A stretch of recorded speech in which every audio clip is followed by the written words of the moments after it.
first up, we have Kristina Collins, KD80XT, from Case Western University, and Case Western Reserve University. And Kristina will be talking about the December 2020 Eclipse Festival analysis. All right, thank you, Gareth. Let's see, where are my senior project students at? I know there's two of you here. Speak up, guys. There. Hey, David. Hey, Joanna. Thanks for coming. All right, so this is very much a work in progress, but this, as I mentioned in previous, in the Tapper conference and some other things, I conducted 2 big citizen science experiments last year where I had folks do recording of 10 megahertz during the June and December 2020 eclipses. And then I found that I had an enormous pile of data and no time to sort through it. So I recruited my excellent senior project team, 2 of whom are kind enough to join us today. And we've got Joanna, who's been working on visualization from some of the notebooks that we had and just getting everything into one place and making the code make sense. And then David's been working on parallelizing the data. And I think right now we've got some things clunking along that will hopefully give us some good visualizations in the future. But for now, maybe you guys can tell us a little bit about what you've been working on and what you're hoping to accomplish in the rest of the semester. Yeah, I guess I could go first. So hi, my name's David. I'm a senior majoring in data science and economics. And what I'm working on within this project is speeding up the data wrangling processing time. So right, we've got a whole lot of audio files that. Sorry, go ahead. I think you froze. Oh, wow. It looks like he's just sitting very still and being very enthusiastic. Do you think there's enough time for me to get a screenshot and send it to him? Okay, I've got a screenshot. I'm never going to let him forget that. Joanna, you are now up. Okay. Okay, so I'm working on the visualization of the data. So far, I've been using the June eclipse data because the December data hasn't been fully processed yet. I'm using Python and specifically a Jupyter notebook. A lot of the visualization is used with Matplotlib, which is one of the Python modules. It works a lot faster than Plotly, which takes forever to run because it lets you interact with the data. I recently found a module called Bokeh, which lets you like edit the data or edit the graph like dynamically. So I'm starting to work on letting you kind of control like the dates of range, like the date range that you want to display and like which particular thing. It would be a lot more interactive and useful. I'm also, for the rest of the year, I'm working on a Jupyter notebook that will kind of make it really easy for another person who wants to do a similar thing to like know what I'm doing and like do it themselves without like a whole ton of knowledge on Python and like visualization in general. Yeah, so it's going well. All right, thank you, Joanna. And then the other 2 members of the team who can't be here today, Marius Marekis has been working on the DSP side of it and has some code where we can give it an audio file that's recorded using the techniques described in the Festival of Frequency Measurement and on the Eclipse data pages available in several languages, which you can put the audio recordings into a MATLAB program and it will tell you in a timetable whether you hear WWV or WWVH. So what David's currently working on is taking that code and parallelizing it on the high performance computing cluster here at Case so that we can run it on all of those files. Let's see. David, do you have audio or shall we move on to the next poster? He said in the chat he can hear us. So I don't know. This is that part where a Zoom meeting is like a seance. Am I talking? Yeah. Okay, so I got on my phone. So I've got it up on my computer, but I guess it's not working on the computer. Okay, yeah, so for the parallelization process, there's kind of two things at play. There's one, actually getting it to work MATLAB wise, and then two, getting it to work on the HPC.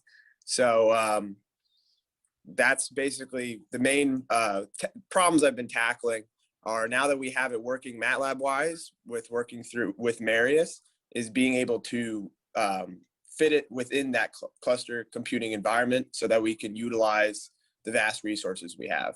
I guess most interesting thing to note so far is if you look at the graph I've made, you can see how significantly we can increase I guess decrease the processing time it takes to work through the files.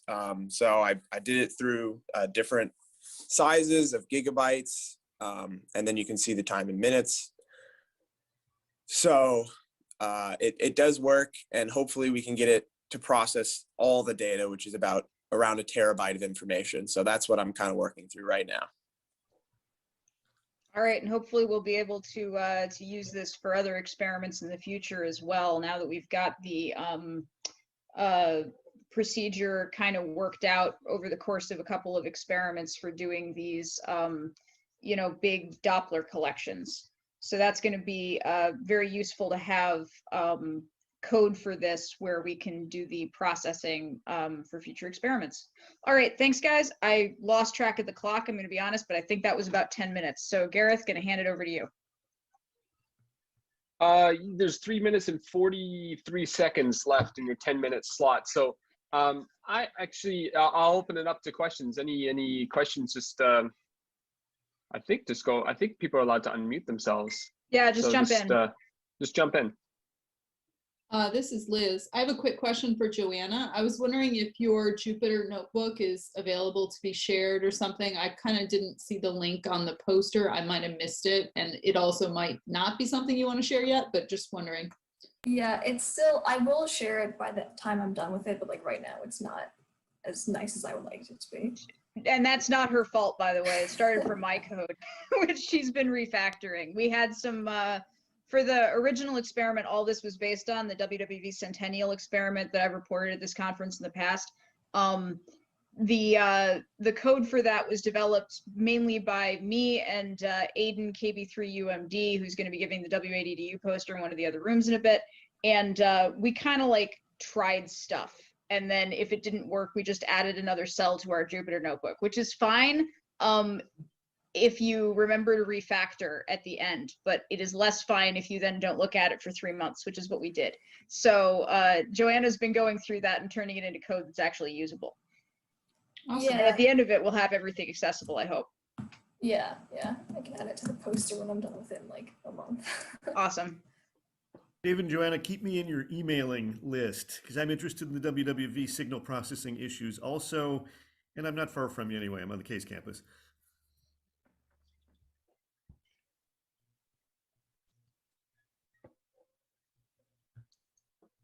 All right, I hear quiet, so maybe we can hand it over to the next poster and make up a little bit of time. Let's do that. Next up, we have Veronica Romanek. That's KD2UHN from the University of Scranton. And Veronica will be talking about a survey of HF Doppler TID signatures observing using a Grape in New Jersey. Take it away. Hello, everyone. I'm just going to share my screen really quickly. Can everybody hear me? Yep. Yes. And everyone can see this? Yes, we can. Okay. So So thank you, Gareth, for the nice introduction. So like Gareth said, I will be talking to you about a survey of high-frequency Doppler TID signatures observed using a Grape in New Jersey. So kind of to understand what we're doing here, it's important to understand TIDs and what they are. So for our purposes, we also need to understand what a radio wave is. So for our purposes, we will consider a radio wave to be a type of electromagnetic wave that's generated by a transmitter These waves interact with the ionosphere. More specifically, they're refracted off the ionosphere and then are received by receivers such as the Grape. And one thing the Grape is able to do is tell us if we see these traveling ionospheric disturbances. So what it actually is a propagating perturbation in the density of charged particles in the ionosphere. And yeah, okay. So I'm just gonna read the introduction. So the Grape Personal Space Weather Station is an instrument that has been developed by members of the ham radio science citizen investigation community from Case Western Reserve University. It is a small measurement platform that can be used to make ground-based observations of the space environment. It comprises a Raspberry Pi 4B, a Leo Bodner mini GPS discipline oscillator, and a custom receiver board. It is constantly collecting data and works by using a single channel and antenna. There are currently 15 Grapes set up and collecting data around the United States, including places like Ohio, New Jersey, Pennsylvania, and others. This poster will focus on the specific use of a Grape Personal Space Weather Station and its use in obtaining data on various disturbances detected in the ionosphere. The Grape contributing data to this poster is located in Northwest New Jersey. Okay, so now I'm going to draw your attention to this box in the middle. And okay, so this is currently the setup I have at my house. I have an OCF dipole antenna on my roof. It's about 30 feet off the ground. And if you notice, there's a wire coming out of the antenna. It goes through my roof, through my wall, and connects to the setup of the Grape Personal Space Weather Station that I have at my house. So this here is an image of the actual Grape setup. Just a note, this here is usually over by the window. I just moved it into the picture so that you could see it. Okay. So if you recall, I pointed out the wire on my roof. So this here on the left, this is the antenna. This is actually the coaxial cable connected to the antenna. And it is constantly monitoring a signal from WWV. So for those of you who may not be that familiar with it, WWV is a time station located in Fort Collins, Colorado. It's constantly transmitting times on various frequencies. The one that's of particular interest to us is the 10 megahertz signal, which is the one that this antenna is monitoring. Over here, I have the GPS antenna. This is simultaneously monitoring signals from GPS satellites. Both of these connect to this gray box in the back here, which is the GPS-DO, or the disciplined oscillator. And it uses these signals to produce a very stable 9.999 megahertz output that then gets sent to the receiver board right here, which mixes these signals to produce a different signal of 1 kilohertz. And then that gets sent over here to the sound card. It gets sent as an analog signal, but the sound card digitizes it and sends it to the Raspberry Pi, where it gets analyzed using the popular frequency analysis software known as FLDigi. Okay, so I would like to point out that the results I'm talking about are very early results. I just got this set up in late January, so we don't have an overwhelming amount of data to work with, but this is more so just an explanation of what we've seen so far. So as I mentioned, we are using the Grape to look for traveling ionospheric disturbances. So each day at 0 UT, or universal time, the Grape outputs an image of what it saw for the day. So here on the x-axis, we have the time in UTC, so I'm located in the Eastern time zone. So this is about 5 hours ahead of what I would be seeing. So like 5 UTC would be 0 Eastern time, or midnight. So on this side, the black line here, we have the Doppler shift measured in hertz. And on the right side, we have the signal strength. For our purposes, we're more so concerned with the black line. So I have this green box on the screen. This is outlining an ionospheric disturbance. You can notice that it's a very sinusoidal shape and it's very distinct. So I was looking more so at periods of 15 minutes and amplitudes of about 25 hertz, or I'm sorry, 0.25 hertz. So that's what I have outlined here. Okay, so so whenever we saw these ionospheric disturbances, I went through and I looked at every hour that we had data from for about a month, and I made it into an Excel sheet here, and I highlighted all the active hours in green to kind of see if there's a correlation between when we're seeing these active hours and when they're more so quiet. And so far, the data that we have suggests that it's a little more active between 15 and 20 midpoint local time. So that would be central time. And the reason that we're using midpoint local time is because that's the point where the radio wave from WWV actually interacts with the ionosphere. So even though I'm located in Eastern time, we're more so looking at what happens in the ionosphere, and where the wave interacts is at the midpoint local time. Okay. So, so just a few more examples of what I saw. So this is an example here of a quiet day. You can notice there's not a lot of very obvious sinusoidal patterns. There is one here at the end. I have some more examples of more active days here, so you can see these oscillations, sinusoidal oscillations. And then this is another pretty quiet day. Again, at the end, there's an oscillation. Something I would like to point out is every day we see this increase and this decrease. This increase can be attributed to the sunrise, and this decrease with the sunset.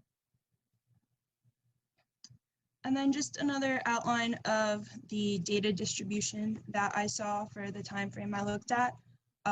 You can see here from 15 to 20 midpoint local time, we are seeing what seems to be a more active time range.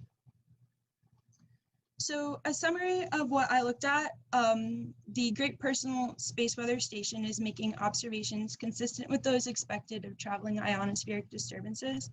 A statistical study of traveling ionospheric disturbance occurrence was conducted with observations recorded from January 24th to February 21st, 2021.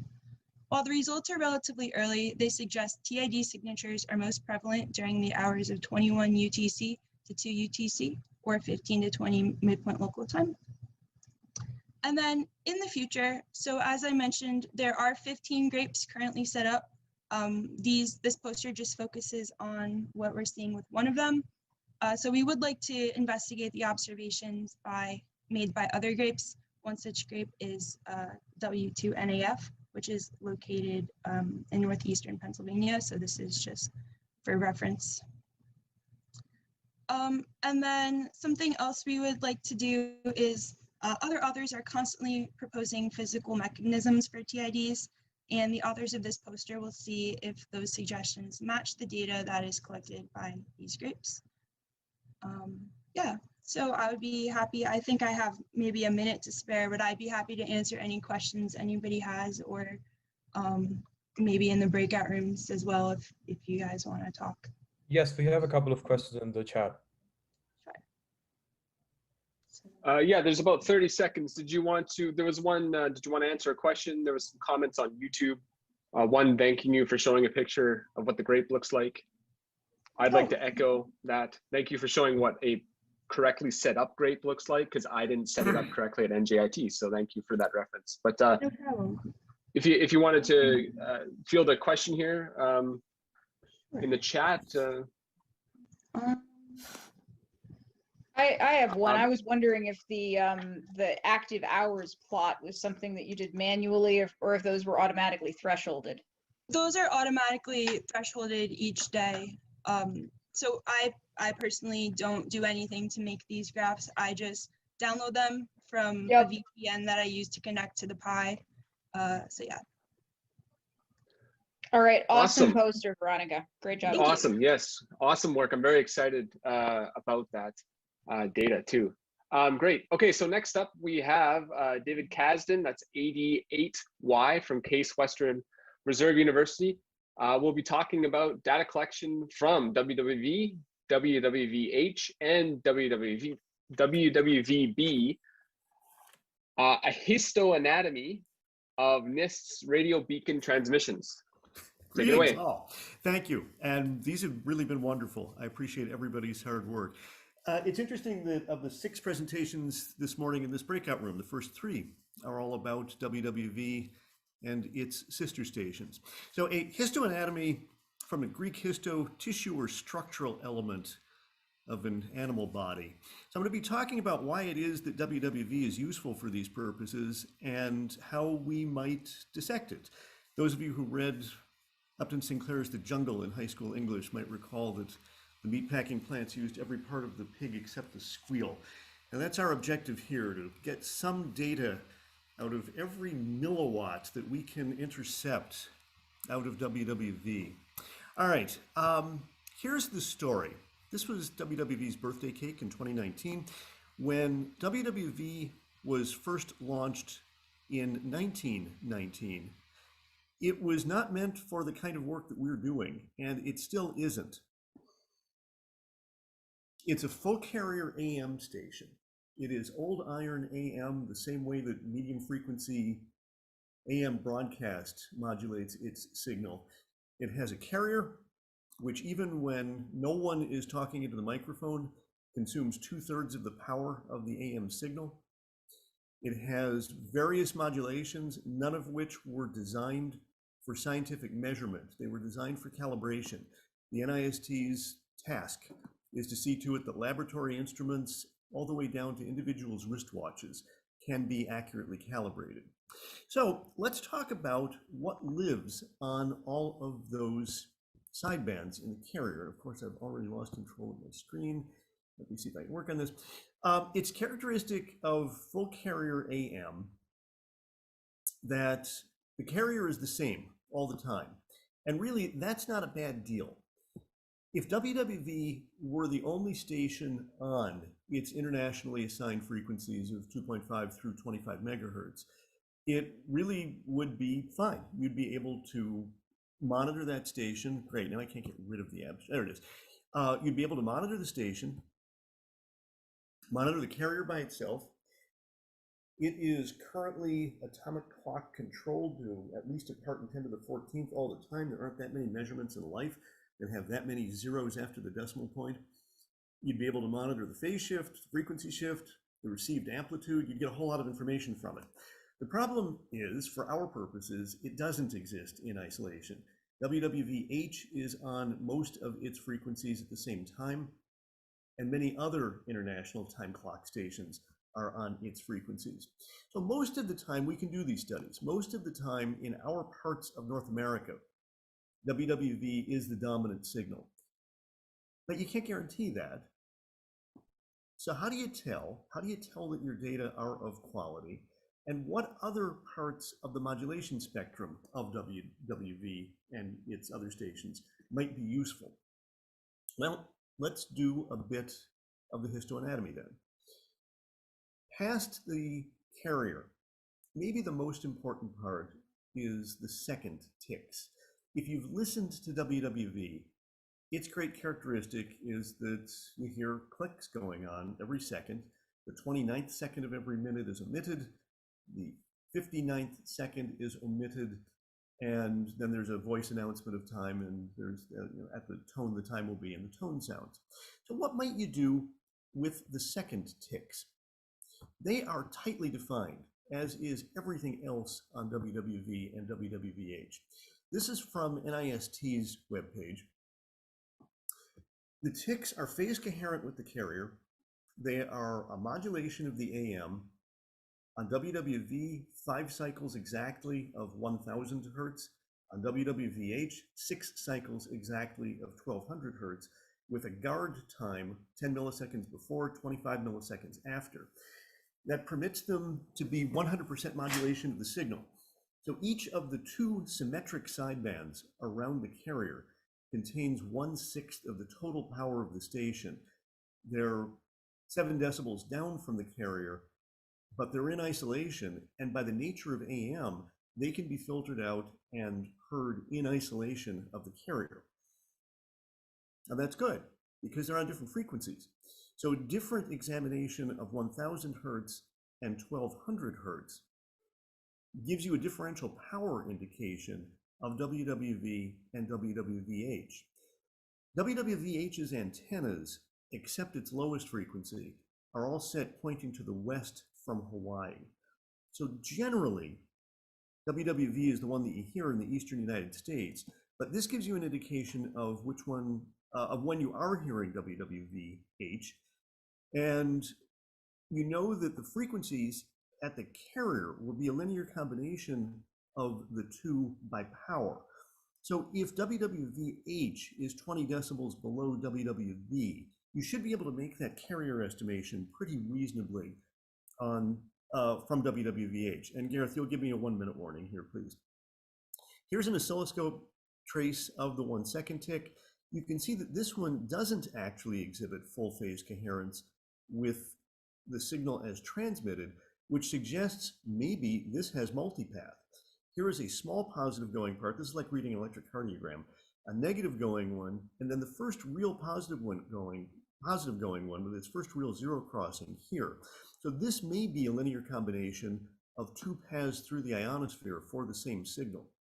I list several different approaches to studying this, including the matched filter approach, which we have been working on and had some fairly good success. That will indicate what the delay is from nominal. Now, the really great thing that we have going on in 2021 that we didn't have 10 years ago is that you have an atomic clock NIST traceable signal being transmitted and an independent one at the receiving point, no matter where that receiving point is from the GPS constellation. And we have this extraordinary opportunity now to do this sort of thing. I think I only have a couple of minutes left. I'll mention two more parts of the signal, two more of the histoanatomic parts. The intercompatibility group time code. This was a military time code that is identical WWV, WWVH, WWVB. So it's too bad that it's the same on Colorado and Hawaii stations, but it's still pretty usable. It's a 100 hertz modulation. It's far enough from the carrier that it can be easily filtered out and identified. And again, it's symmetric about the carrier because this is full carrier AM. It represents a pseudo-random code with pretty good data entropy that you have complete information of beforehand. So a matched filter over the course of each 1 minute frame, or even over each 10-second frame, should provide very good time of arrival data as the signal is compared with the local GPSDO. Finally, I'm going to come out of this one and talk about the audio tones. Audio tones provide another distinct signal between WWV and WWVH. Let's take a look at their schedule. Here's WWV's. This is 1 hour. 2 minutes. Thank you. The top of each day's hour is slightly different, but each hour has a voice station ID on the 0th minute. On the 2nd minute, there's a 440 hertz tone that is for providing excellent tuning for your violin and so that your chart recorder knows that the hour has begun. That's emitted at the top, at the 0th hour of each day, so you know that the day has begun. Then the greens and the reds are mostly alternating 500 hertz and 600 hertz. Now, these are also phase coherent 10 to the 15th accurate signals that can be examined by at least power in isolation, and they alternate with WWVs. So they provide a way of examining differential power reception from WWV and WWVH really quite reliably. The challenge that I will offer to the audience here, mostly because it just occurred to me a couple days ago and I haven't had a chance to look at it yet myself, is this paragraph.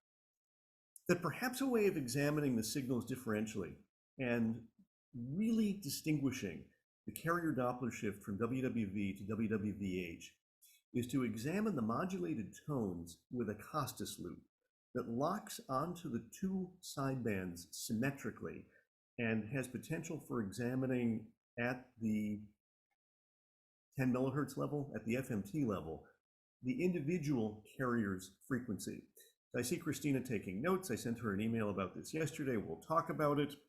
But please, this is not a research paper. This is more like a book report. I hope it is of use to people. It's got a couple of Easter eggs in it, and I hope you find it useful, and I have a minute for questions. Actually, thank you, David. I don't think we have much time for questions at all. Well, time for one quick question while we let the next speaker, Brian, get ready. This is Jim. Do I have it? Yes, you do. I have tried the technique that's been suggested of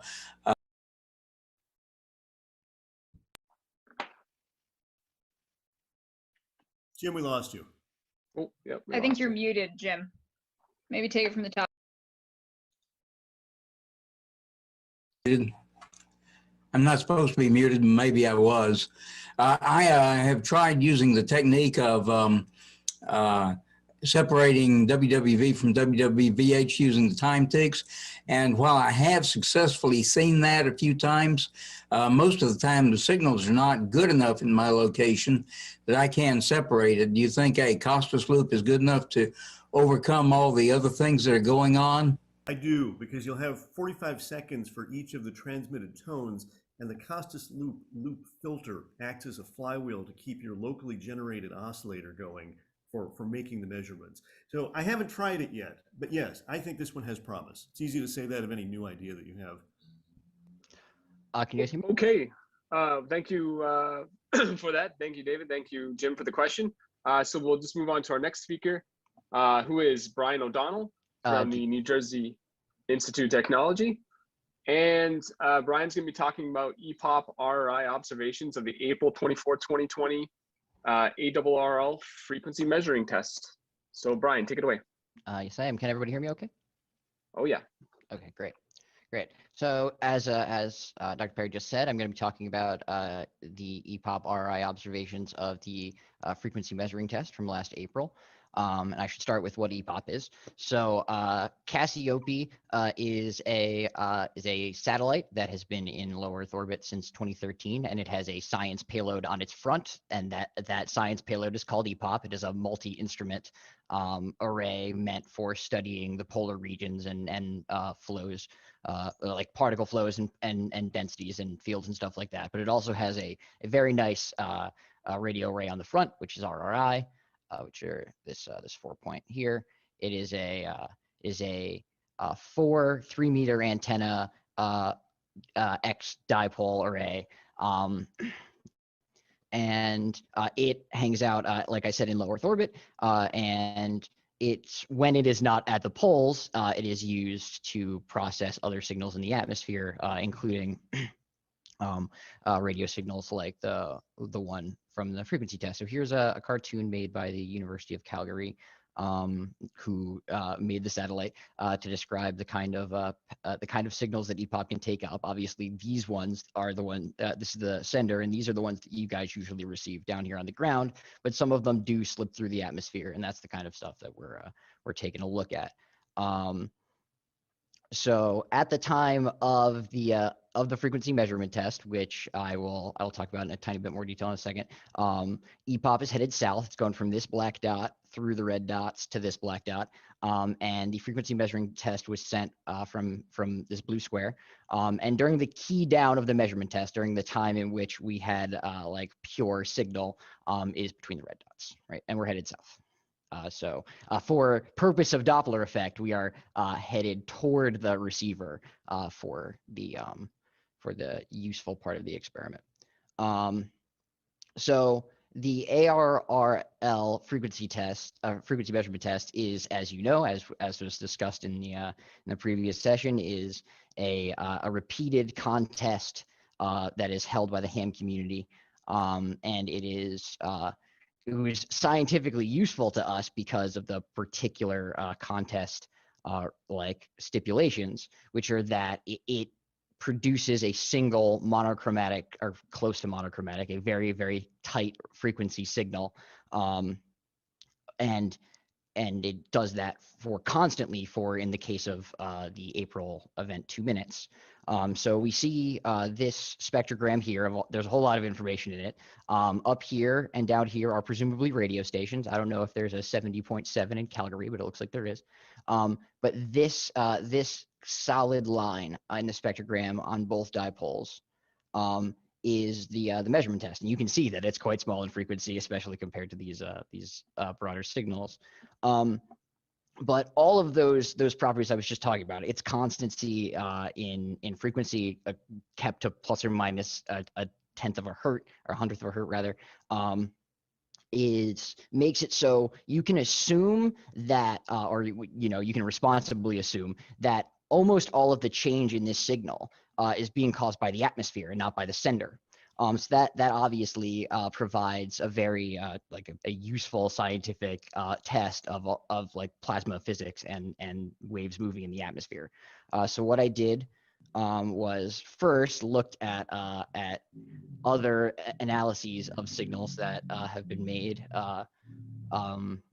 with EPOP of man-made signals, and it became obvious that it is very, very useful to talk about the polarization of the signal. So not to be too much of a physicist, but radio is waves, right? It's light and it's coming at you in a direction, and it's got a wiggle in a particular direction. And of course that wiggle changes with time and it can spin around, but it always has a particular phase.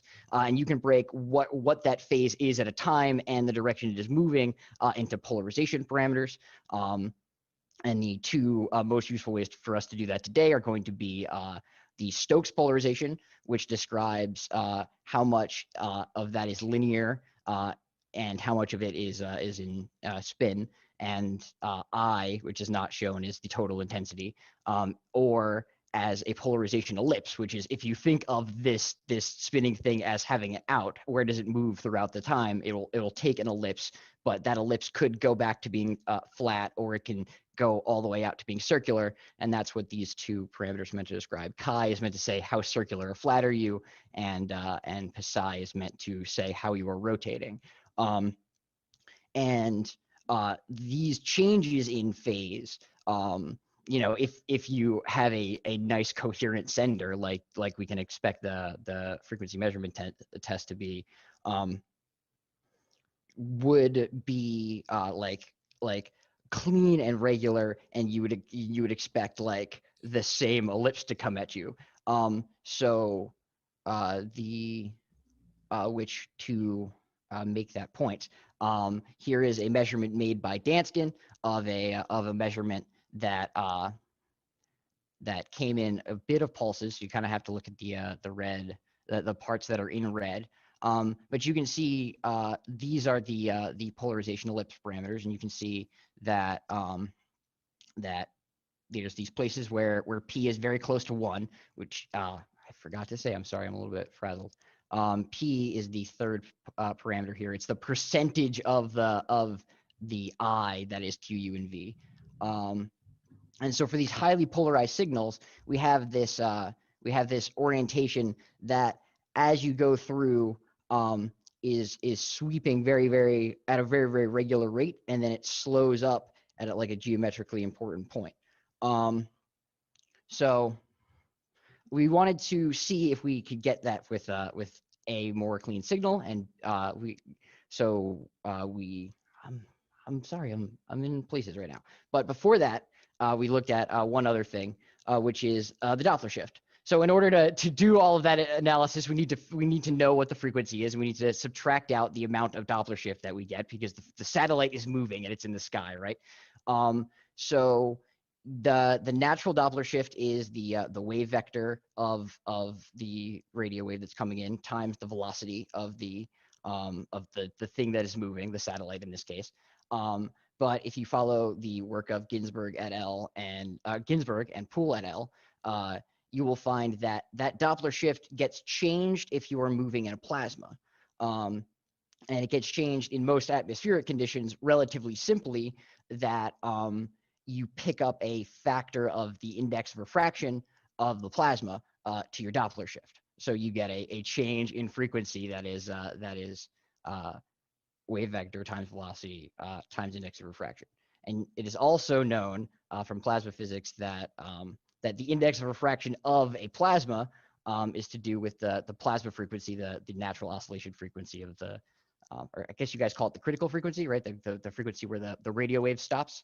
So you can calculate the index of refraction, which changes with wavelength in comparison to the plasma frequency. You got 2 minutes there, Brian. Jesus, I got no time at all. So we measured the plasma frequency of the atmosphere, and then we attempted to take the Doppler shift of this center signal here in the spectrogram, the test, right? And what we found was this white curve is the unrefracted Doppler curve. And it goes directly through the maximum of the signal, right? So that's strange. That is a null result against the work of Poole et al. As that we were just talking about, because I got a Doppler shift that implies that the index of refraction of the atmosphere is 1, which I was taught as a physics student not to be surprised by, but there's supposed to be plasma here, so it is surprising. So then take 2, we also looked at the polarization, and we found, well, this is like a nicely behaved tiny fraction of the polarization, but this is only 8 milliseconds. What we actually got is a very, very noisy signal. You'll see that this is nothing like the Danskin paper because, well, we were getting an FMT test, which should have been basically clean 1 for polarization fraction P the whole time. And we got absolute noise that was based in 1. It looks like we got the real signal. And also we got totally rapid rotations in both of those ellipse parameters. Which we zoomed in on here, and you can see that like we have this polarization ellipse going from circular from circular to flat to an ellipse to circular back to flat and moving around. And in that time, the entire ellipse managed to do a wild flip over, and all of this is in 32 milliseconds. Like we have a lot of character in this phase and a lot of noise picked up, and both of those should be made by the atmosphere because of how clean and beautiful the FMT test is supposed to be and how clean and beautiful you measure it on the ground. Okay, that's time. Cool. I guess leave Sorry. your. No, that's fine. Yeah. Any quick?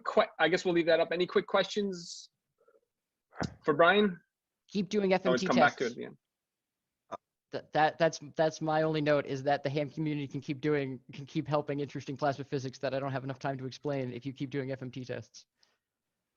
Very nice, Brian. Thank you. All right.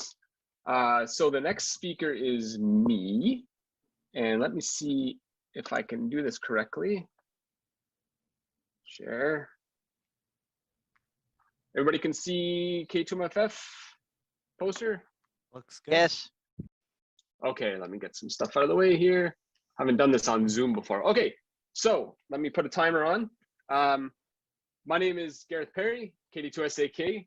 I am a faculty advisor for the Kilo 2 Mike Foxtrot Ham Radio Club at New Jersey Institute of Technology. And I'm presenting this poster on behalf of K2MFF and my co-authors, Pete Deklinski, Whiskey 2 India, who is the other faculty advisor, or I guess we're co-advisors. Pete's been a co-advisor for longer than I have. And then Francis Chu, so Kilo Delta 2 Uniform Whiskey Lima, who is the new K2MFF club president. And I just want to take a second to give kudos to Francis. This is his first year at NJIT. He was in my Physics 111 class in the fall and answered the call for me to say, if you join the K2MFF and if you get your tech license, I will give you some bonus marks. He answered the call. He got his tech license, and then he became president of the club, and he's helping out with this poster. He did a lot of work on this poster and contributing. So kudos to Francis for really taking it on. So this is just a general poster we wanted to present about K2MFF, about our history.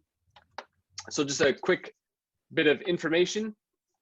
This is the call sign K2MFF for the NJIT ARC, the New Jersey Institute of Technology Amateur Radio Club. We have a club shack on campus at NJIT. NJIT is in Newark, New Jersey, and that is the location to 3 decimal places according to Google Maps of our approximate club. No altitude information there, but it's on the 3rd floor. And our club's main focus is to promote amateur radio amongst the student body, greater NJIT community, and advance the radio art and provide a public service. We have, I would say, approximately 12 to 15 club members. Active club members is kind of hard to gauge at this point with COVID, not as many students on campus, but I would say at least we have a half dozen to 10 active, I would say, considered active club members. And there's our current roster of the club officers for K2MFF. So we have president, vice president, secretary, treasury, and then the faculty advisors. And our QSL card. So just a brief info about NJIT for all that don't know. Public Polytechnic University, we're an R1 research university, so we do research there. Opened in 1885, the school as the Newark Technical School, and Edward Weston, the famous Weston, was a founding investor in the school. It became the Newark College of Engineering, and then NJIT in the 70s. And we have about 11,500 students on any given day on campus. K2MFF has I think, a really interesting history. We had a really good history talk last night as a keynote, and I'm hoping to do as well. But the earliest record we have of NJIT, the radio club, is from March 1928. So what I'm showing here is the 1929 yearbook for NJIT, or for at the time NCE, the Newark College of Engineering. And in it, there's a mentioning of the radio club, and it talks about, with this in mind, the radio club was organized in March 1928. So that's the earliest history we have of the radio club on campus. So the title of the poster is very indicative. 2028 is coming up, March 2028 is coming up. And so we're nearing about a century of K2MFF being some sort of a radio club being at NJIT. And I've already actually told Nathaniel I'm reserving the spot for hosting in 2028 HamSCI, presuming both of us have tenure and we're all still around, and HamSCI is still going. We'd love to host it at NJIT. So, there's pictures of the radio club throughout history.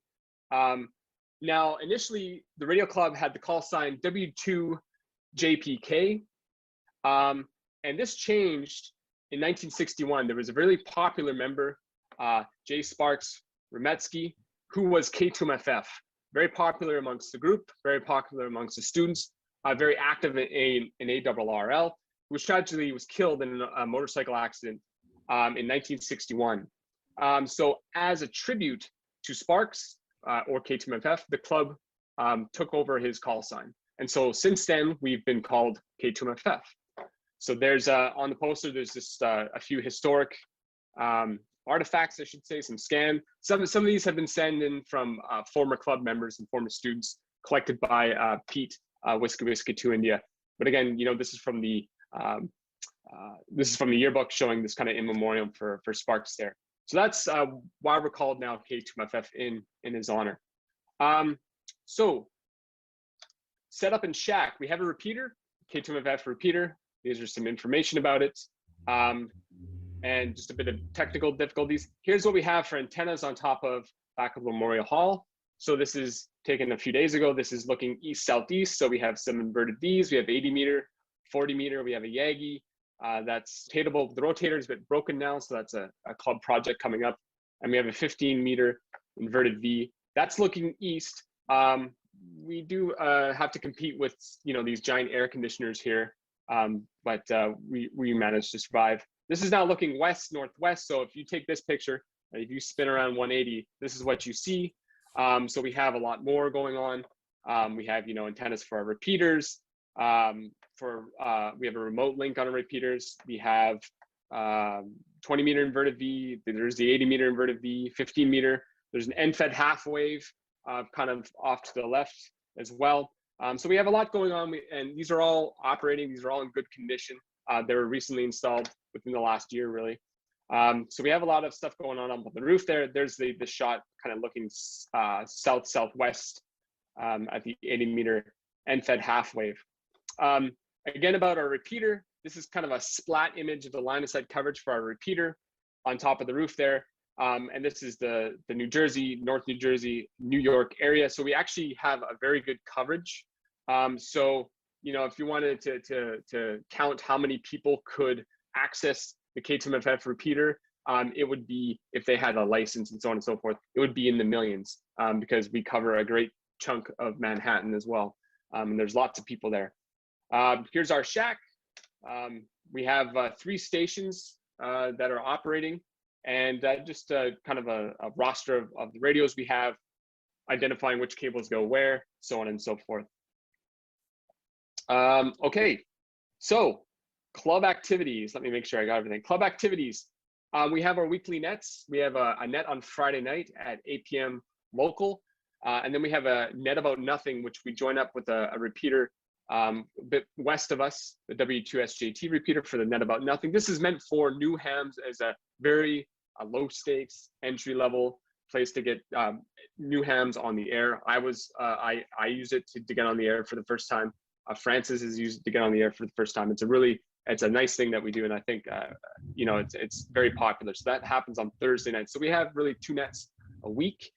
We have regular testing sessions that we're doing remote these days because of obvious reasons. And community engagement. One of the big traditions we have with K2MFF is participating in the New York City Marathon, helping out along the course. And so we would have a good participation from K2MFF and family and friends, giving that kind of support for comms along, I think it's mile 24 or 23 and 24. It's right there in Central Park. It's a really fun event. We didn't have it this year. The marathon was canceled. I did it for the first time in 2019. It was a fantastic event, and it really gives a nice field test for directed nets. And of course, field day, we participate in. Here's a picture from 2017 showing some of our members. Of course, it's North New Jersey, right in the middle of the city. So our field day is in a parking deck. So there we are. There's, you know, some familiar faces. There's Pete. There's Nathaniel, Whiskey 2, November Alpha Foxtrot, participating in field day. And I have about a minute left. So these are some of the activities, community activities. HamSCI as well. I'd like to say NJIT is a very fertile ground for something like HamSCI.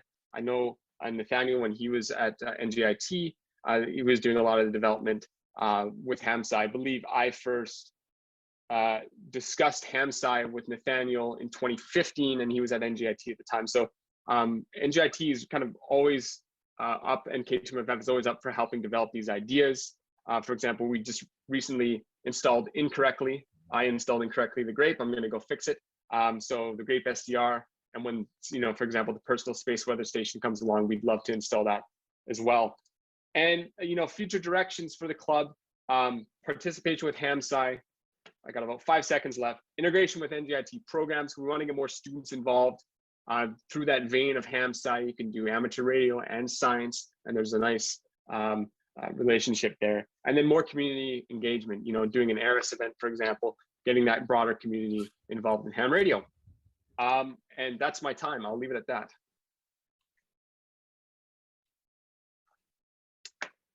Okay, I should probably stop sharing the screen. Let's see here. Actually, oh, there we go. There's the big button. So let's go on to the next speaker. Okay, so next up we have Shaaf Sarwar from the University of Scranton, who will be talking about W3USR and the Great Collegiate Shortwave Listening Contest. So take it away. Do you want me to start sharing my screen? Please do, yes. Can everyone see this? Yes, yes. Okay, cool. So, hi everyone. My name is Shaaf Sarwar. I am a sophomore physics major at the University of Scranton. I'll be talking about the radio club W3USR and the Great Collegiate Shortwave Listening Contest, which is short for SWL. So yes, the SWL contest is basically first for participants to get a hands-on experience and learn about high frequency radio propagation, which is from 3 to 30 megahertz, and also to learn about the ionosphere and the space science associated with it. Apart from that, the main goal of this competition is for participants to earn as many points as possible by logging into a number of radio stations. Along with that, winners get to get a ham radio and pineapple pizza. So I will be talking a little about the amateur radio club at the University of Scranton, which has the call sign W3USR. We recently received our call sign in July 2020, and were also proved to be a club by the university in September later. The main goals of this club are basically to provide educational opportunity to the students, to the general community of the University of Scranton, as it would be. It is a collection of people like the students and the university faculty and other members of the community who are radio enthusiasts and participate in the weekly activities of the club. We also provide general knowledge of radio engineering and the science associated with it, as well as provide community service and encourage radio licensing of the community members and participants in the club. Of course, during COVID-19, our operations were mainly remote. We just recently started meeting physically as well, and are currently working on establishing a Radio Shack at the university. So moving on, now talking about the SWL, the shortwave listening contest, it has mainly been made to encourage participation by people who are not mainly licensed and do not have much understanding of radio propagation. So it is relevant for us to go a little into the basics of the theories, as it might be expected for those people to not know about this. So shortwave or high frequency radio signals usually propagate by refracting off of the ionosphere, which is basically the bending of the radio signals. Now, you might ask how ionization occurs in the atmosphere, which is by strong electromagnetic radiation coming from the sun, which causes atoms to lose electrons. Now, of course, there's a part of the atmosphere that is ionized, partially ionized, known as the ionosphere, which can have different compositions during a day and a night cycle. And this variation is usually known as the diurnal variation. Now, it might affect the radio propagation in several ways. Sometimes in the upper range of the high frequency band at nighttime, these tend to be as the electron densities decrease, the frequencies in the lower portion of the HF band tend to propagate over longer distances, and the vice versa is true for daytime. As we can also see in figure 2, there is an example of radio propagation by a refraction through the ionosphere, and we can see the ray tracing done as the radio signals are being bent due to the ionosphere refraction. Then we also have some rules regarding this competition, which talk usually about the duration, which will be held in this year in April. We also talk about scoring and how logging is usually done for these competitions, which involves registering for time, the signal strength, as well as the call signs of the different radio signals. So shortwave radio reception is usually done in 2 main ways. One of the obvious ways is, of course, having an amateur radio station. In the 2 figures below, figure 3 and figure 4, we can see an example of a radio station and an antenna, which are provided to us kindly by W2NF, Dr. Fazal. And the other way, which through this competition, by which we want to encourage more participation by non-licensed hams, is through a Kiwi SDR, which is an internet-based software-defined radios, and many SDRs throughout the world voluntarily make their stations available through this website, so that people who do not have licenses can access these and record signals and try and understand how radio propagation works and how usually this hobby is used to communicate around the world. Here is an example of a person making contact in New York through Lithuania. you from Lima Yankee number 3, number 1 Alpha.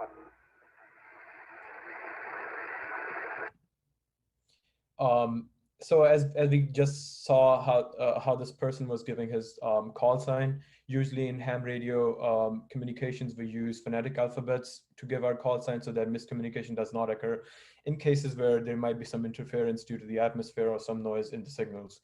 Apart from that, we can also see in the figure below the distance between Lithuania and the United States, and we can see a scale, we can get a sense of the scale of the distance over which radio propagation can occur. For this tab, we have some different frequency tables. As new operators come into this hobby, do not have a general understanding of what signals to look for or what signals to tune the radios into to try and detect different signals. Usually we have AM shortwave broadcast stations which occur at the following bands, and an example can be like this. Shine on Friday, 9/4. Right now it's mostly cloudy and 1. I'm Tiffany Hensby with Toronto's breaking news, traffic, and weather. Your next update at 1, and for the latest anytime. And similarly, we have some ham radio signals, which are usually transmitted at the lower sideband and the upper sideband, depending on the band on which we're trying to detect. Another example of ham radio communication is the following. MP, an Alpha 78 amplifier, which is putting out about 450 watts. And my antenna is a ZS6 BKW, which is up about 30 foot, split out between 2 palm trees. Over. So we usually can see that over these communications, people talk about weather, they can talk about antennas, anything can be possible during these conversations. We also have an example of a sample log. We usually done on an Excel sheet, and the signal reporting scores usually used for ham radio signals are the RST system, which involves the readability, signal strength, and the tone. The tone is usually used for only continuous wave and digital signals. And for AM broadcast stations, for broadcast signals, we have the SINPO code, which is for the signal, interference, noise, propagation, and the overall signal strength. So these are the 2 codes by which we log in the signals in terms of their strength. So yes, that's pretty much it for the presentation on SWL and W3USR. Thanks for listening to me. If you have any questions, please let me know. Exactly 2 minutes remaining, perfectly timed. Thank you. Questions for the speaker? I have a question. Shaaf, very nice presentation. I wonder if you have any thoughts to connect this to the discussion earlier this morning about the contests that you might want to share. Maybe you already did share them somewhere, but I haven't heard them. So I just thought you might want to expand on that. I was listening to the conversation early in the morning about the gamification of these contests and how to get more people involved in this activity. I think it's a good way because like Kiwi SDRs don't require you to have any equipment at all. When I first took part in this contest, I did not even have my license at all. It was just to understand how radio propagation works, and I think it was very helpful for and I ended up getting a ham and pineapple pizza too, which was great. Awesome. We have about a minute left. Any other questions to Shaaf there?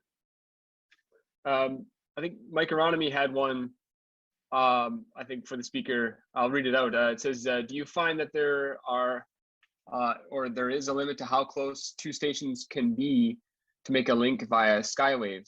So is it easier to talk with Europe than to a nearby state? I think I can answer that from looking at the RBN data. RBN and Whisper, there's a very clear skip zone that you see routinely. So it's very often like a few hundred kilometers, 500 to 1,000 kilometers. So I don't know that we've done enough shortwave listening contests to be able to say that from this, but from looking at RBN, there probably is. Okay, I think that's all the presentations we have for this session. So I think just open it up to general discussion and questions to the speakers. And I don't know how this will go. I guess perhaps the etiquette would just be to ask a question to an individual speaker, and we'll go from there. So I'll open the floor up.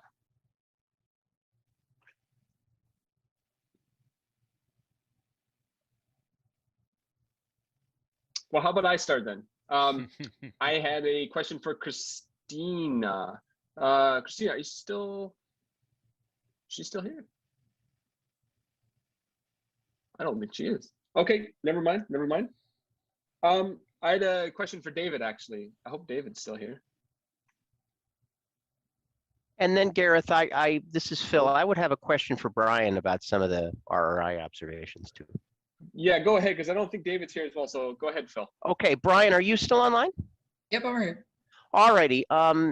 If I look at the data in your poster, which you don't necessarily have to bring up, but I just wanted to ask about you showed this reasonably rapidly, I know because of the time. I thought you did a great job.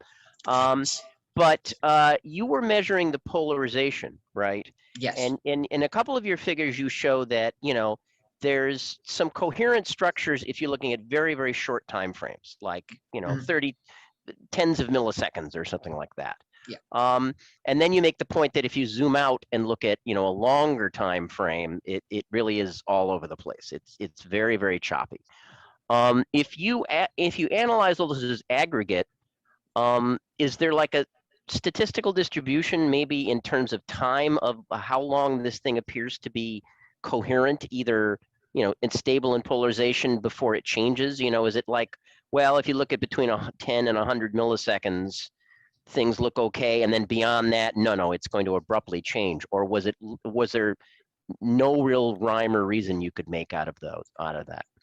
I had to speak too fast to note, but there is a bit of like rolling average binning that's done, and how coherent the 10 milliseconds looks has it has a lot to do with the signal, but it also has a lot to do with like being averaged to being like a 10th or a 20th of that rather than being 100. And I could average it to 900 samples and make it look smooth, but then the P fraction appears to lower to 0.7 for the whole signal. So it's so in other words, there's some decorrelation going on because of your averaging window already. Yeah, the only other suggestion I would make when you look at this a little further is that Faraday rotation, is proportional to the square of the wavelength. And so down at HF frequencies, that wavelength is long. And so if you're getting any Faraday rotation, that polarization vector is whipping along really, really fast. So, but it wouldn't necessarily be noise-like. You might have sampling problems, but it should be more like the Danskin paper that you saw. So poking a little more into how fast things are doing different windows would be very, very interesting here, because as you correctly pointed out, the tone is the tone, and it didn't really move at all during your collect. It's very interesting data. Thanks. That was my question there. Yeah, Phil, one of the things is that, we're so, the FMT was at 7.065, and I think I'm looking at FOF2 measured by Ionosphere at Austin, I think it was, and it was like 5.5, I think. 5.8, so yeah. It's like 1.2 times the plasma frequency that this I see. So that's going to make a big difference in how that signal's getting to you. Yeah. Exactly. And that was one of the things was, Brian was searching around, like, can we see any evidence of this Faraday rotation, like nice clean signals that Danskin saw? And I've seen it with Super Darn at Saskatoon up at 17 megahertz. And it was, a dog's breakfast. So one of the things, the way to do it, I guess, would be just to do a quick ray trace to the point of the satellite in an IR ionosphere and just check out the path length difference between O and X and see if it's actually achievable to see anything, or if it's, that kind of thing. So yeah, in other words, my encouragement there, Brian, is that there's a nearly infinite amount of stuff you could do with that particular data set. So don't be discouraged by the fact you've only got a small amount of data. There's a ton of things buried in there for sure. Certainly. Yeah, I have also been poking about trying to see if I can't get the X and the O modes to separate, but right, and that's further interesting stuff. Yep, great. Again, folks, this is kind of open discussion, so feel free to ask any of the speakers questions or anything like that. I have a few questions. Go ahead. There is a question from someone on YouTube. Jim Wolf asks, do you think WebSDR will be the future of ham radio? And I'm assuming that question would be for Shaaf, but he didn't specify.